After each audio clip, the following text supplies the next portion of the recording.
말씀 민수기 32장 20절에서 32절 말씀을 함께 33절에서 42절까지 함께 읽도록 하겠습니다. 구약 성경 252쪽입니다. 모세가 갓 자손과 로벤 자손과 요셉의 아들 므낫셋 반 지파에게 아모리인의 왕 시온의 국토와 바산 왕 옥의 국토를 주되 곧 그 나라와 그 경내 성읍들과 그 성읍들의 사면 땅을 그들에게 주매 갓 자손은 디본과 아다롯과 아로엘과 아다롯 소반과 야셀과 욕버하와 벳니므라와 벳하란들의 견고한 성읍을 건축하였고 또 양을 위하여 우리를 지었으며 로벤 자손은 헤스본과 엘라알레와 기라다임과 너보와 바알모온들을 건축하고 그 이름을 고쳤고 또 신마를 건축하고 건축한 성읍들에 새 이름을 주었고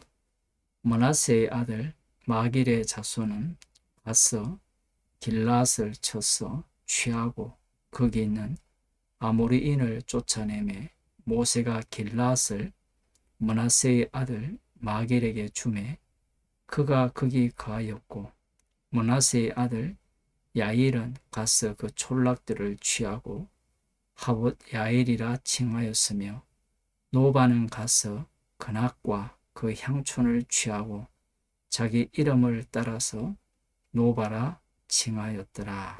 아멘. 오늘 본문에서는 갑자기 낯선 지파의 이름이 등장합니다.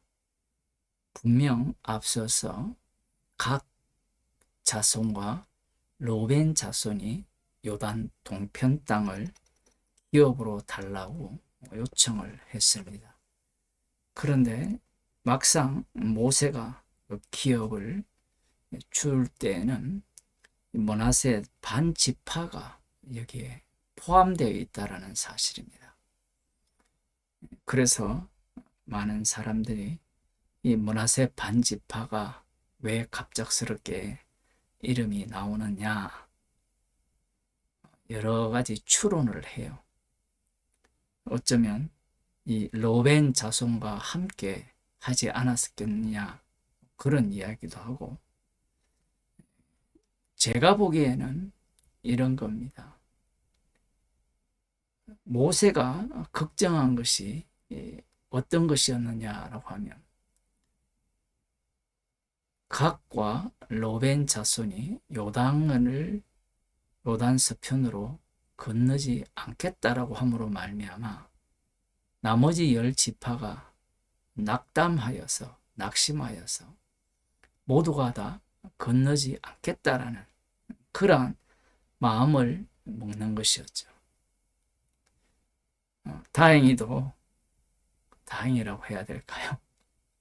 모세의 걱정과 달리 각과 로벤 지파가 싸움에 앞장서서 요단강을 건너겠다라고 함으로 말미암아 그리고 요단 서편 땅에서는 자신들의 기업을 얻지 않겠다고 함으로 말미암아 이들이 10지파가 낙심하지 않는 그러한 장면이 나오는 겁니다. 이와 달리 여기에 동조한 지파가 등장한 거죠. 므낫세 반지파입니다. 이들이 등장하여서 자신들도 요단 동편 땅을 달라고 요구했다라고 볼 수 있습니다. 그 요구한 내용은 나오지 않지만 이들의 생각도 누구와 동일하게 되었느냐라고 하면 갓 자손과 로벤 자손의 생각과 동일하게 된 겁니다. 여기에서 이 모세의 염려가 살짝 이렇게 드러났죠. 므낫세 반지파를 통하여서 모세가 걱정한 바가 나타났지만 이들도 역시 요단 서편으로 요단강을 건너가서 싸움에 앞장서게 됩니다. 이들이 요단 동편 땅을 차지할 때는 각자가 그 므낫세 반지파의 그 자손들의 이름이 나오면서 그들이 직접 싸움을 하여서 그들이 얻을 기업을 차지했다라고 이렇게 말씀하고 있습니다. 르우벤과 갓 지파가 기업으로 요청한 그 땅은 이스라엘 지파 전체가 전쟁을 했을 가능성이 높고요. 이 므낫세 반지파는 그들 각자가 전쟁을 해서 그 땅을 촌락들을 취했다라고 말씀하고 있는 겁니다. 여기에서 우리들이 한번 생각할 부분은 이 영향력이죠. 모세가 걱정하던 바 요단 동편 땅이 마음에 들기 때문에 여호와 하나님께서 본래 주시고자 하는 요단 서편 땅을 기업으로 받지 않겠다라는 그러한 태도가 므낫세 반지파에게 나타난 것. 민수기 34장에 가게 되면 여호와 하나님께서 주시고자 하는 요단 서편 땅은 르우벤 갓 지파가 기업으로 받은 땅은 배제됩니다. 그리고 므낫세 반지파가 차지하는 땅도 어떤 사람들은 배제된다라고 이야기하고요. 어떤 사람들은 포함된다라고도 이야기를 해요. 에스겔 47장과 48장을 가게 되면 이스라엘이 멸망을 당하잖아요. 그 이후에 바벨론 포로에서 돌아와서 새로운 성전이 건립되고 그 성전 중심으로 여호와 하나님께서 각 지파에게 그때는 레위의 땅도 있고요. 제사장의 땅도 있습니다. 나머지 12지파의 땅을 이때는 제비를 뽑아서 나누었지만 에스겔로 넘어가면 여호와 하나님께서 직접 땅을 경계선을 나누어서 그들의 지파별로 기업을 주시게 됩니다. 그것을 보더라도 민수기 34장을 바탕으로 하여서 주시겠다는 약속의 땅이 나오는데 르우벤과 갓 지파의 그 땅은 배제되고요. 조금 더 이렇게 엄격하게 보자면 므낫세 반지파가 얻은 땅도 삭제되었다라고도 볼 수 있습니다. 하나님께서는 왜 이러한 악영향을 미치는 부분에 대해서 그냥 내버려 두시고 그 영향권에 므낫세 반지파가 이렇게 들게 그냥 내버려 두느냐? 그 이유는 계속해서 말씀드린 바와 같이 이스라엘 자손이 되었던 그 누가 되었던 첫째 아담 안에 있는 자들은 율법 아래 있기 때문에 저주 아래 놓이게 하기 위함이에요. 예수 믿는 사람들의 오해가 이런 겁니다. 이런 말씀을 보면 르우벤이나 갓 지파가 악영향을 미치기 때문에 모세가 단호하게 그 영향을 미치지 못하도록 그들의 요청을 들어주면 안 된다라고 이렇게 가르칠지 모릅니다. 물론 그렇게 가르치는 사람도 거의 없어요. 왜냐하면 이미 모세 편이기 때문에 그래요. 하나님께서 주시고자 하는 기업은 확정적이거든. 오늘날 성령 받은 성도가 이 본문을 보게 된다면 도대체 어떻게 이 본문의 말씀을 우리의 삶과 연관을 시키는가? 갈라디아서 1장을 한번 보겠습니다. 1장 6절에 보면 그리스도의 은혜로 너희를 부르신 이를 이같이 속히 떠나 다른 복음 쫓는 것을 내가 이상히 여기노라. 제가 질문을 하나 드리겠습니다. 그리스도의 복음을 속히 떠나 다른 복음을 쫓으면 지옥 갑니까? 당연히 지옥을 가죠. 그러면 사도 바울이 그러한 자들에게 왜 이 편지를 씁니까? 왜 이 말씀을 전하고 있을까요? 말씀이라는 것이 우리가 생각하듯이 우리가 이해하는 방식으로 말씀이 기록되지 않았어요. 우리의 논리는 다른 복음 전하면, 다른 복음을 쫓으면 지옥 간다. 다른 복음을 쫓는다는 것은 창세전에 그리스도 안에서 택함을 받지 못했다. 택함을 받았다면 절대로 다른 복음을 쫓을 일이 없다. 이런 논리를 펴니다. 지금 이 얘기를 왜 하느냐 하면 그리스도의 은혜로 부르신 이를 믿는 자들에게 주님께서 다른 복음을 전하는 자들을 왜 배치하느냐 이 얘기예요. 달리 말하면 왜 마귀를 그 속으로 집어넣으시느냐 이 얘기입니다. 우리들 생각에는 마귀를 없애주기를 원하잖아요. 오로지 순수하게 우리를 부르신, 은혜로 부르신 이를 끝까지 따르기를 바라잖아요. 그게 우리들이 갖고 있는 신앙의 색깔입니다. 그런데 말씀을 보게 되면 그러한 생각이 엉터리에 이미 금세 드러나요. 하늘과 땅의 모든 권세를 가지셨다면 은혜로 부르신 자들에게 다른 복음을 전하는 자들을 막아주셔야 되죠.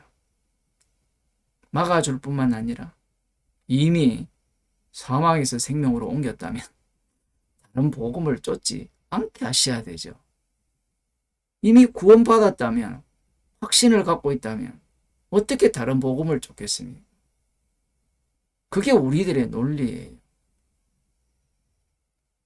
이런 생각을 갖는 이유가 뭐냐라고 하면 성경을 볼 때 성경은 예수님에 대해서 전하고 있거든. 그 예수님은 십자가이신 예수님입니다. 십자가를 전하고 있어요, 성경은. 그런데 인간들은 자기 구원을 목적으로 성경을 대하는 겁니다. 그래서 갈라디아서를 보든 어디를 보든 정답을 찾아내려고 해요. 그 정답이라는 것이 선악구조입니다. 우리는 다른 복음을 쫓으면 안 된다라는 거예요. 지금 이미 갈라디아서에 있는 교인들이, 은혜로 부르심을 입은 자들이 다른 복음을 쫓아요. 그리고 쫓았다면 이미 끝났잖아요. 근데 왜 그들에게 복음을 전합니까? 아주 무시무시한 말을 하잖아요. 다른 복음은 없나니. 다만 어떤 사람들이 너희를 요란케 하여 그리스도의 복음을 변하려 함이라. 복음을 바꾸려고 한다는 거예요. 그 바꾸려고 하는 복음, 그것은 십자가 피 외에 다른 것을 거기에 집어넣는 거예요. 그게 뭐냐면 인간의 행위입니다. 그런데 은혜로 구원을 받았는데 어떻게 다시 행위로 돌아가냐? 이 질문을 우리들이 할 수 있잖아요. 절대 그럴 수 없다라고 하는데 성도는 십자가의 증인이에요.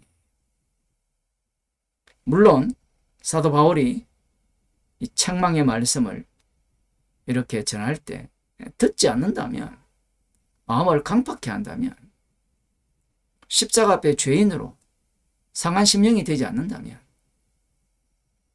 이것은 버리운 자입니다. 그러나 사도 바울이 이들을 향해 복음을 전한다는 것은 성도는 성령에 의해서 책망을 받는 자예요. 책망을 받는다라는 것은 성도는 죽을 때까지 죄인이라는 겁니다. 성령이 우리 가운데 주신 것은 성령을 우리에게 부어주신 것은 죽을 때까지 죄인으로서 십자가만 자랑하라고 우리를 계속해서 책망받는 사태로 몰아가는 겁니다. 그래서 8절에 그러나 우리나 혹 하늘로부터 온 천사라도 우리가 너희에게 전한 복음 외에 다른 복음을 전하면 저주를 받을지어다.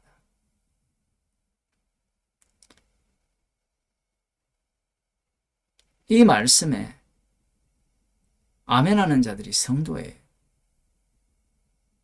이 다른 복음을 전하면 저주를 받을지어다.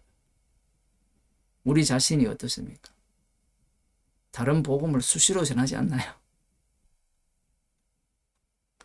십자가 피만 이야기합니까?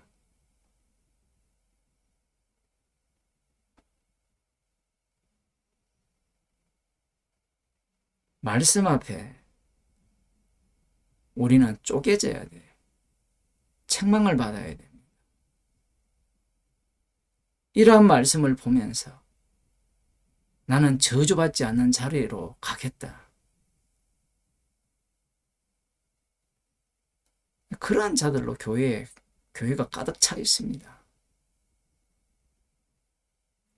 그런 사람들 입에서는 십자가 이야기가 나오지 않아요. 그리고 이런 말씀들을 보면 다 교훈으로 봐요. 교훈으로. 사도 바울의 이 갈라디아서 이 내용을 해석을 할 때 교훈하고 바꾸라고 이야기하죠. 우리가 무슨 수로 바꿉니까? 이미 은혜로 부름을 받았기에 성도는 그 은혜의 의미를 알아가는 상황 속으로 내몰린 겁니다. 그 내몰린 자리가 다른 복음을 전하는 자들과 만나게 되어서 그 복음을 쫓아가는 상황이 발생하는 거예요.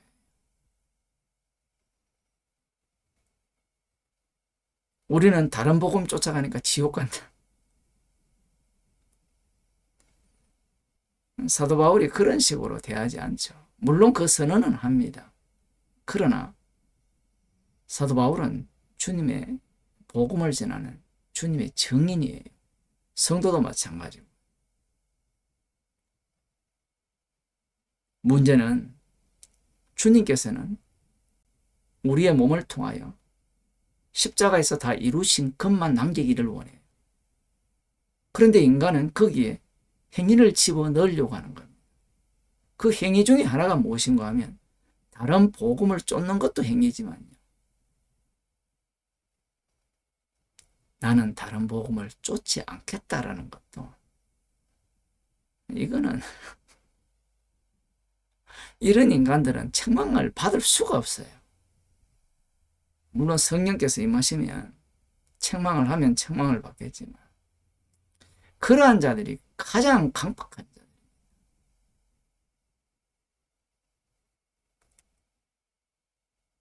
갈라디아서가 오늘날 우리에게 그대로 주어진다는 것은 우리의 삶 자체가, 성도의 삶 자체가 이 말씀 속에 휘말리게 되고 그 말씀에 휘말림으로 말미암아 십자가에서 다 이루셨다는 그 주님을 증거하는 증인으로 살려지는 겁니다. 기도하겠습니다. 하나님 아버지, 선악과를 먹었기에 완벽한 자가 되고 싶고 완벽한 구원을 꿈꾸고 싶은 그러한 악마의 유혹에 넘어가는 저희들을 날마다 책망하셔서 십자가만 자랑하는 자로 살아가게 함을 감사하는 저희들이 되게 하여 주옵소서. 예수님 이름으로 기도드리옵나이다.